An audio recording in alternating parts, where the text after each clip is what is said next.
Hello, Badass Nation, and welcome to the Badass in Business Show, the show where we help you with your inner game and your outer game, teaching you how to own your inner badass and sharing strategies with you to badass your business, or in other words, get badassified. I'm Annette Piper, the Badass Business Chick, and your host for the Badass in Business Show. We have a totally rocking show today. Ken Wentworth, also known as Mr. Biz, is today's guest. So here's the lowdown on him. Mr. Biz left a career in the top 3% of a Fortune 15 company to write not only one, but two, so far, best-selling books, but also to create a large social media following. He wants to shout out to Mr. Biz Nation.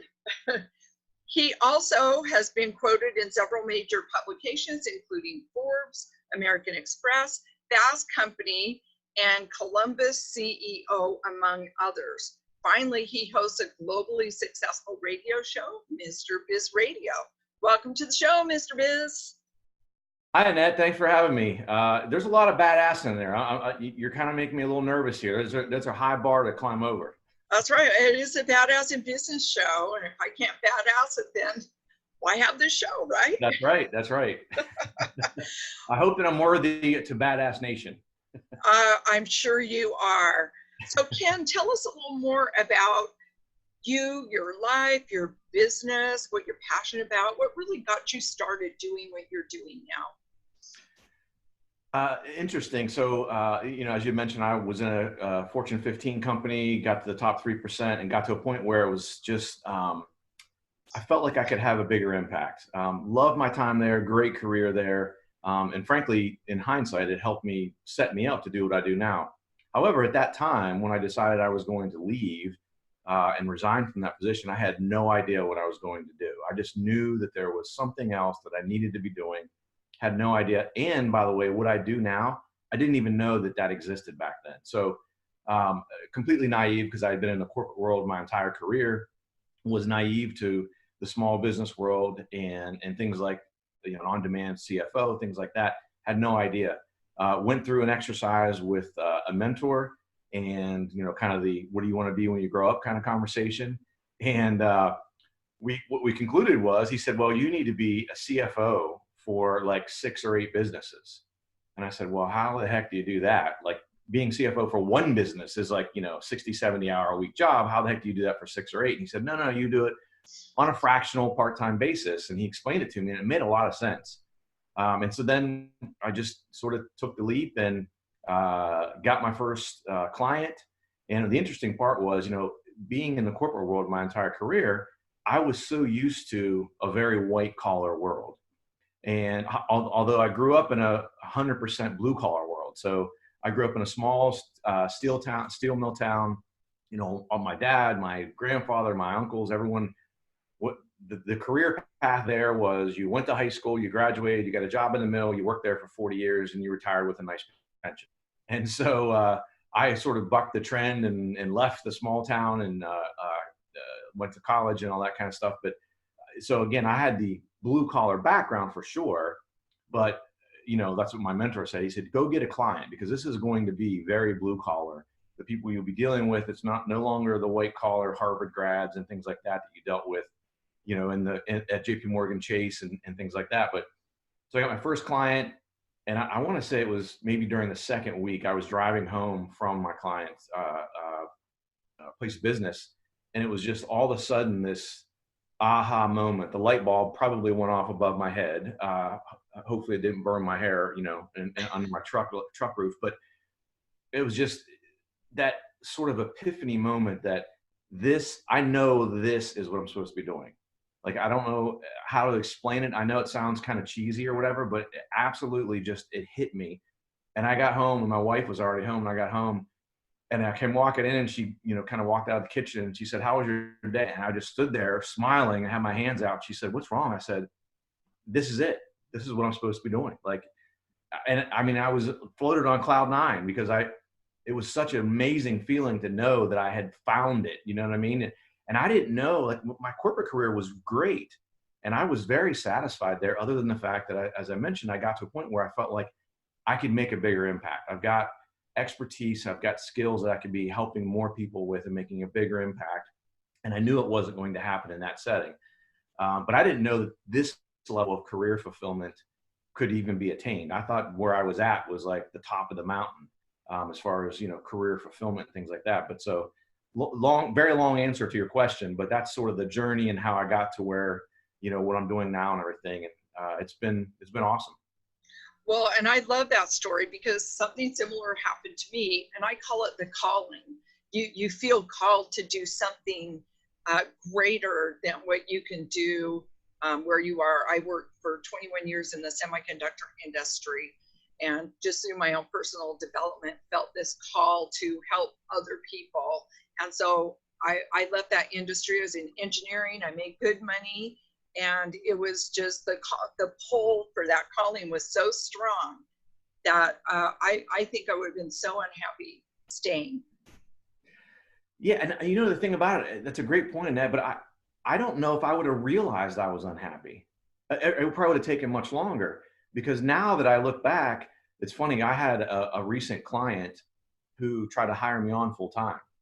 And I love her. She's great. I've been working with her for a long time, and we have a great relationship. And she said, Ken, I want to bring you on full time. And I said, that's not really my gig anymore. And she said, everyone has a price. I said, you're right. Everyone does. And I said, but you won't pay my price. And she said, try me, because I'd really love to have you full time. I said, $10 million a year. She said, okay, that's a little crazy. I said, exactly. I said 10 million because I know there's no way you would pay, because I don't want to do that. I don't want to do that. I love what I'm doing. I love the impact that I'm able to have on people, and not, helping create jobs, save jobs. A lot of these businesses are not mom and pop, but they're family owned businesses. And so a lot of the family's financial well-being is obviously tied to that business. If that business fails, you've got, mom and dad are working there. You've got Aunt Susie and Uncle Bob working the business. If that business goes under, it's can be catastrophic for that family overall. So being able to, have that sort of impact on people is just is super fulfilling for sure. Awesome. Well, for most businesses, it can mean a lot of trial and error. So in the CFO world, what would you say are the top financial mistakes that most businesses make? So I've got what I call the 3 pillars of financial success. And cash flow. You don't have cash, you don't have a business, right? Clearly important there, right? So cash flow is really important. And that's something that I think a lot of people think is synonymous with are you making a profit or not? And it's not. You could be making a profit but have cash flow problems. On the flip side, you could be break even and your cash flow is fine. So it's not synonymous with it. There's a difference there. And it's another thing that there are companies of all shapes and sizes that at some point or another during their development cycle of the business run into a cash flow problem. There were times where, believe it or not, Amazon ran into cash flow problems. This has been a while back, but because as they were growing and reinvesting in the business, their revenues slowed while they were pushing all this money back into the business. And so they got into a cash flow a tight situation. And this is when they were doing hundreds of millions of dollars in revenue. But it just goes to show you that businesses of all shapes and sizes can run into those problems. The second one is budgeting. And I know when I say the B word, a lot of people look at that as, I think with the word budget or having a budget gets a bad rap. And I think that the best analogy I use is it's similar to when I say the word diet to someone. So long time ago, I was also a certified personal trainer.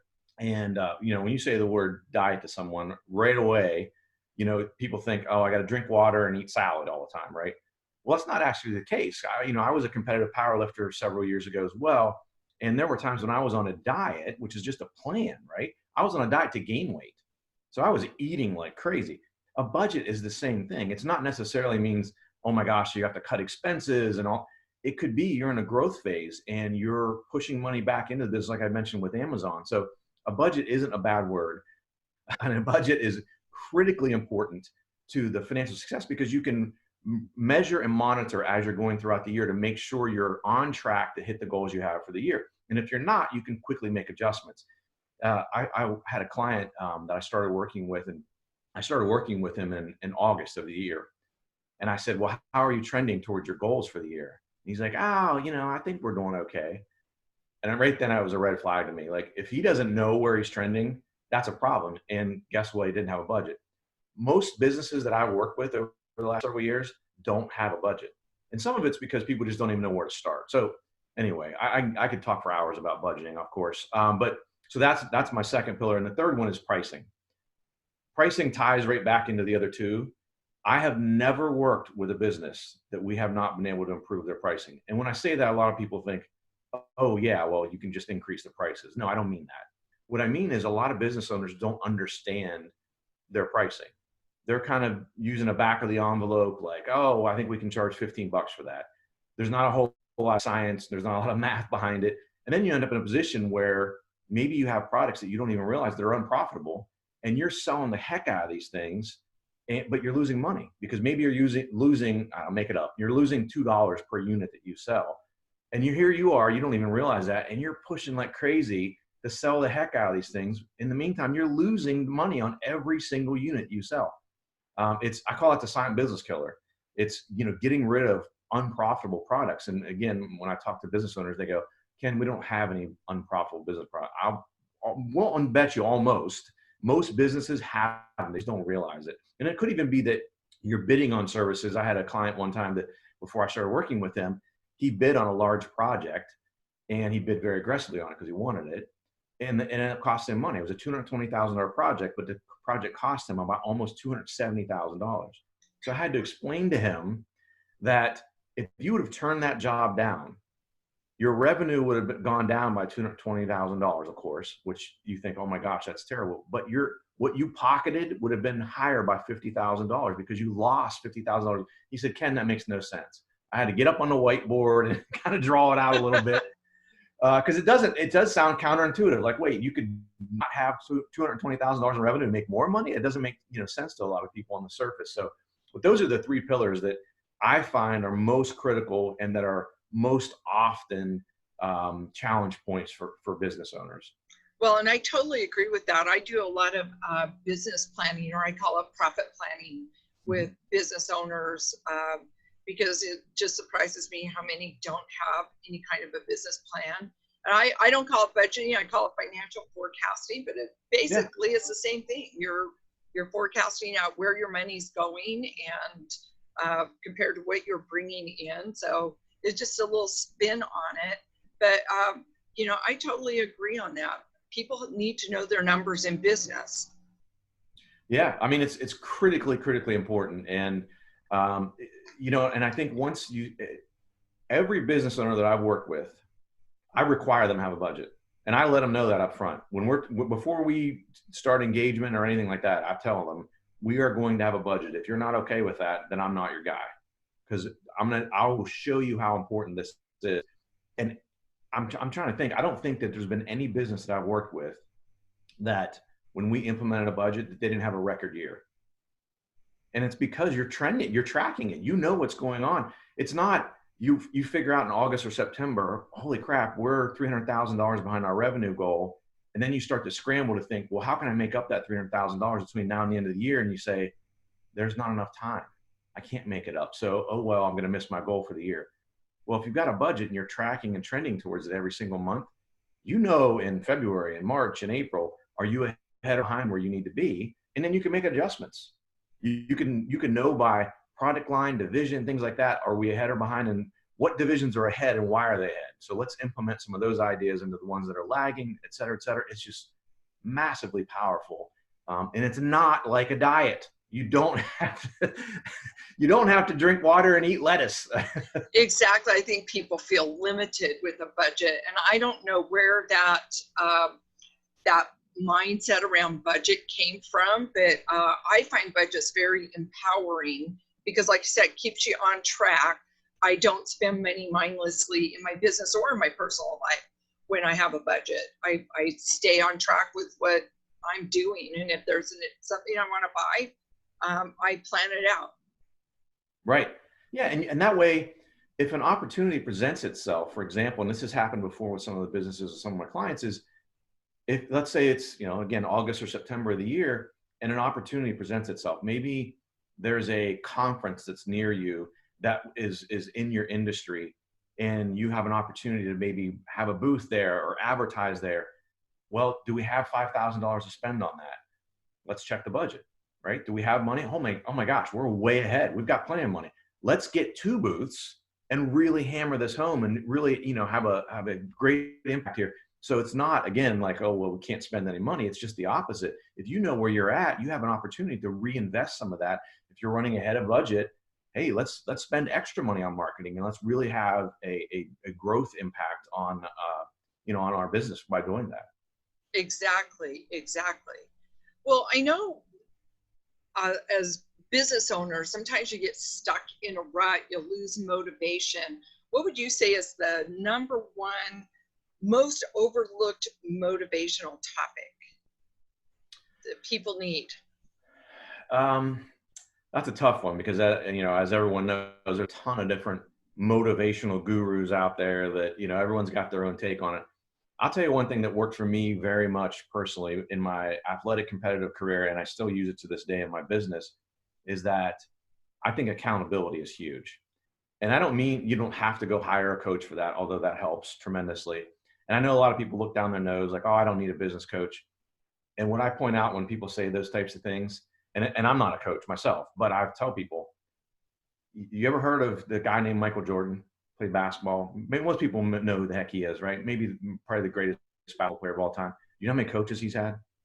He's had a bazillion coaches, right? He had a shooting coach. He had a defensive coach. He obviously has a head coach for his team. There's another guy named, I don't know, Tiger Woods, mildly successful golfer. You know how many coaches he has?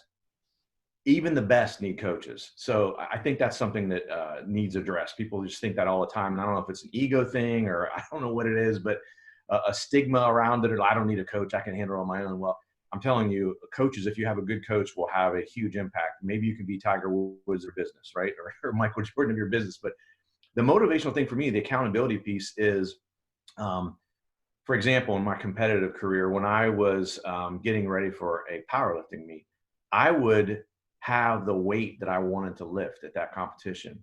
And I'd print it out on the 3.5x5 index cards. And I would put one on the mirror in front of my sink. So every morning when I'm shaving, brushing my teeth, I see that number. Every single morning, it's etched in my brain. I would put one on my steering wheel in my truck.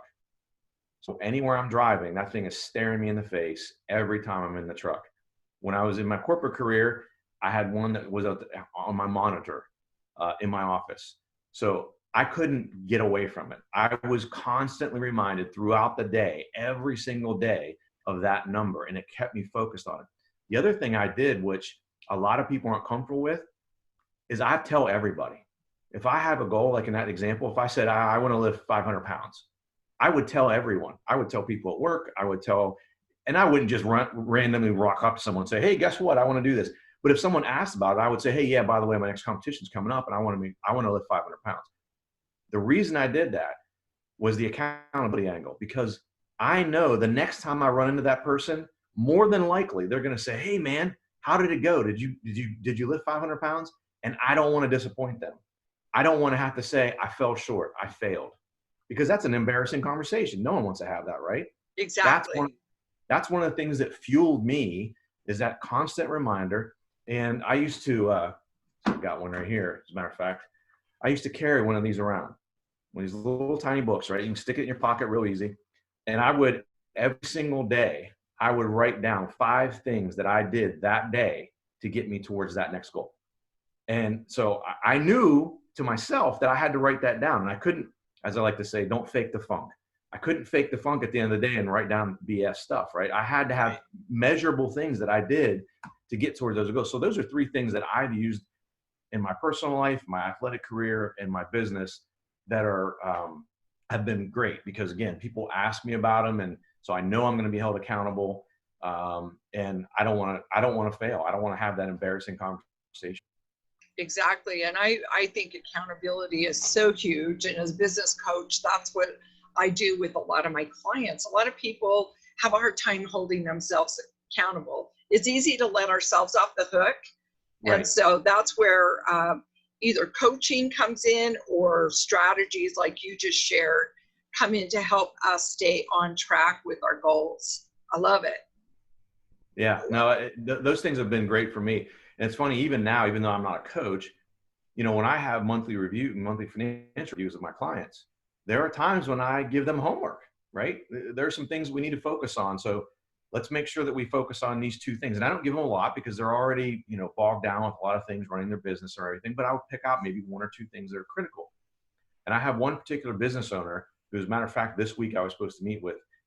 I know when he doesn't have his homework done because he postpones the meeting.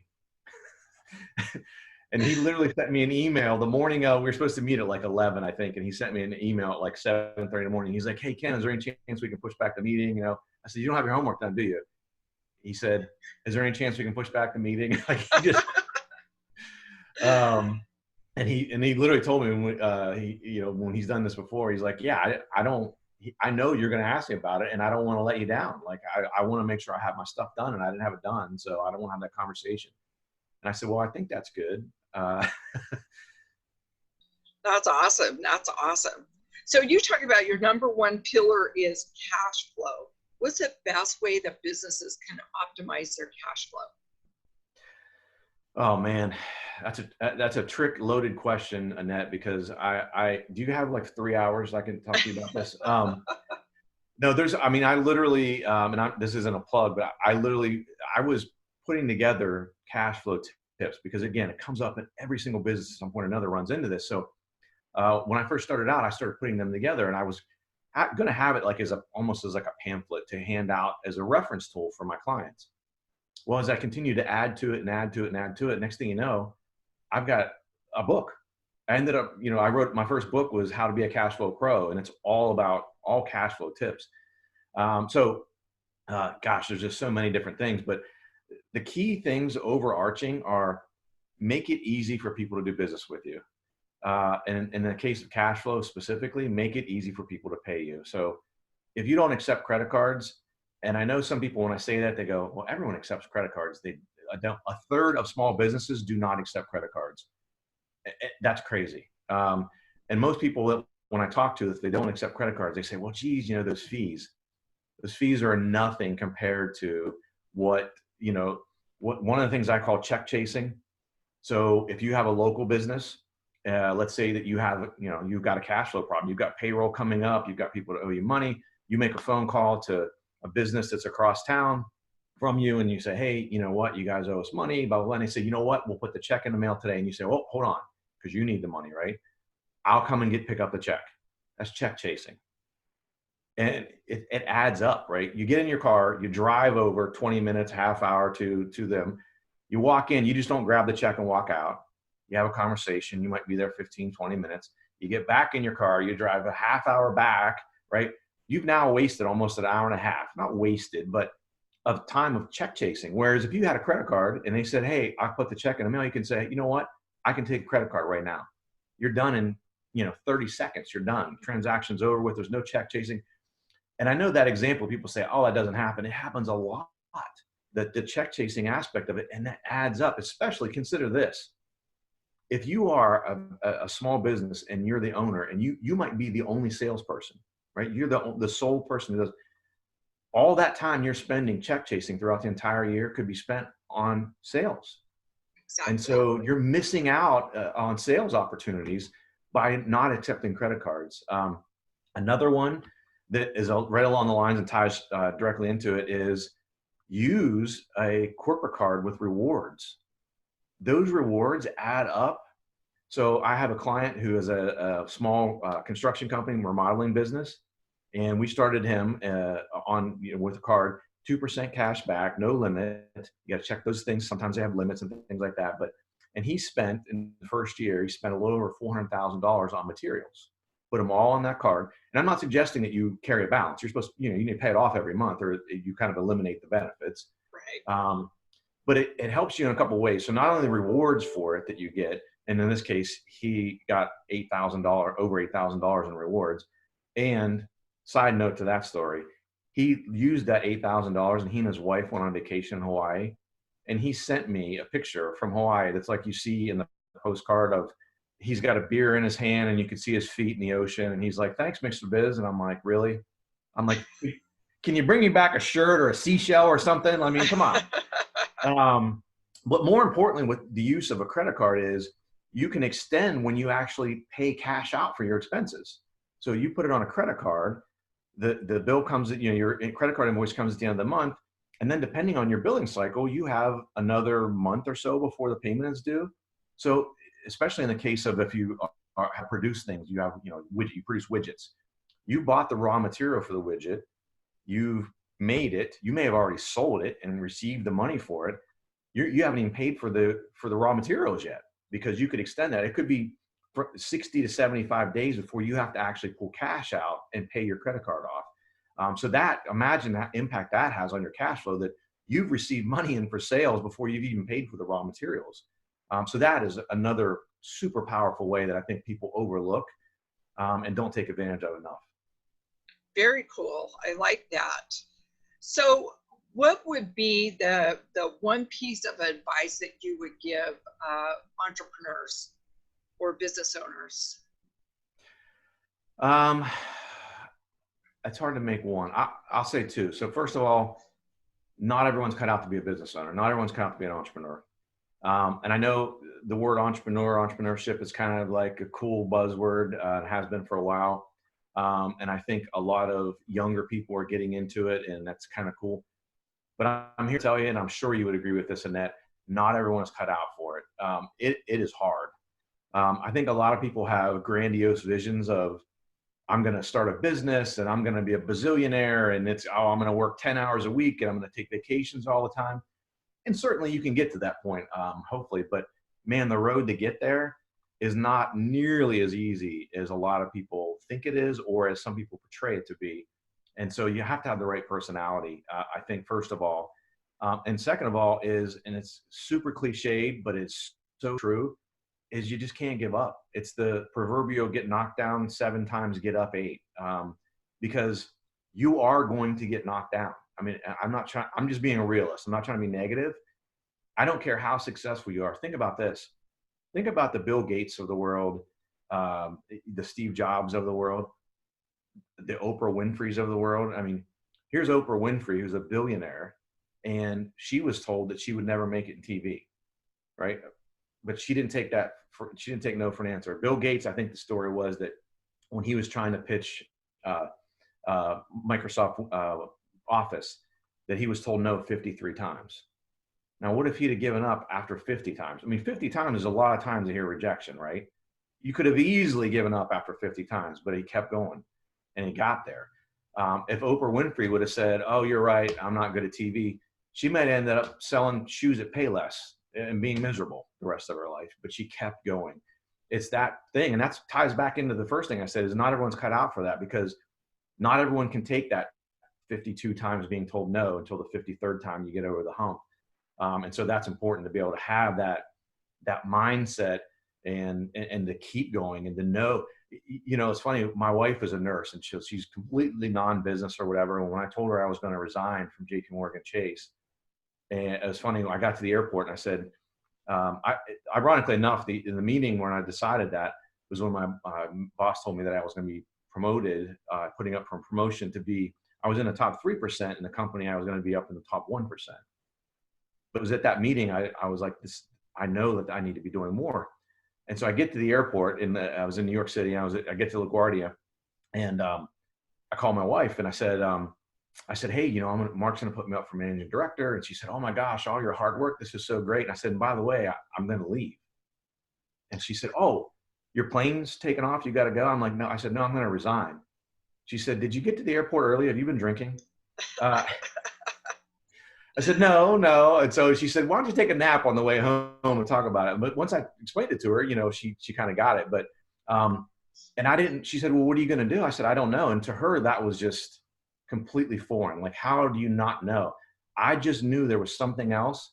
And I know, and this sounds kind of arrogant, but just confidence. I knew that I would make it work. I knew I could be successful because I will get up that 53rd, 54th, 56th time.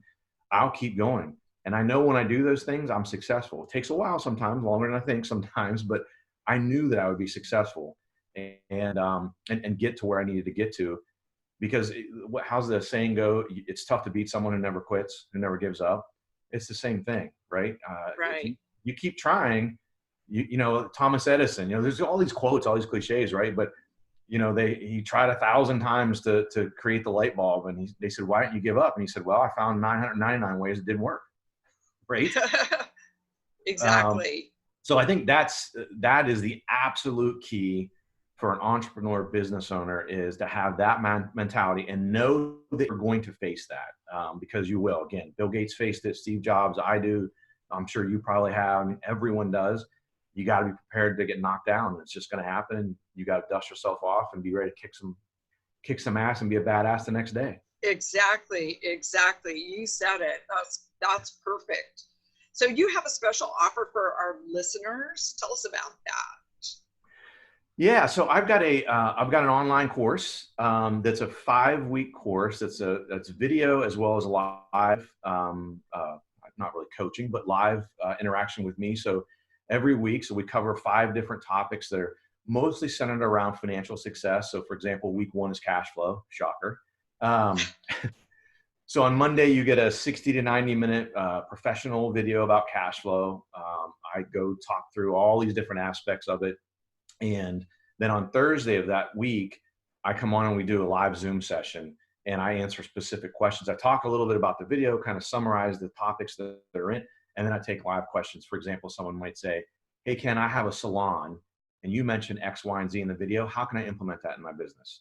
So we talk through those things. So we optimize, and you get some homework, right? So you watch your homework is to watch the video and, you know, come to the Thursday session, and we talk through those things. And you know, again, we've got 5 different topics, so it goes over 5 weeks. So we kind of spread it out a little bit, so it's not as daunting, but you still knock it out in 5 weeks. And I mean, the results that we've been able to help people with have been just absolutely astounding. I'm very, very proud of it, and I love it because we're able to reach more people, help more people, things like that. The letters, not letters, typically emails, obviously, but sometimes we get thank you letters, but that we get from people that have been through it that say, oh my gosh, like, where were you 10 years ago? You know, I could have not had those 52 rejections. I could have had only 20 of them and, you know, gotten over that hump faster. So, but yeah, it's, you can go out to MrBizProgram.com is where you can find out all the information about it. Okay, perfect. Perfect. Well, Ken, it's been great having you on the Badass in Business show. I really appreciate you having me on. I had a great time, and I hope I was badass enough for you. You were. It was awesome. So Mr. Biz's info will be, and links will be in the podcast notes. Remember to share the podcast with other badass business owners. Check out my e-learning site at badassinbusinessacademy.com and join our Facebook group, the Badass in Business Mastermind, Badass Business Mastermind group. Anyway, I'll put the link in the podcast notes as well. Thanks everyone for listening. Namaste. Namaste.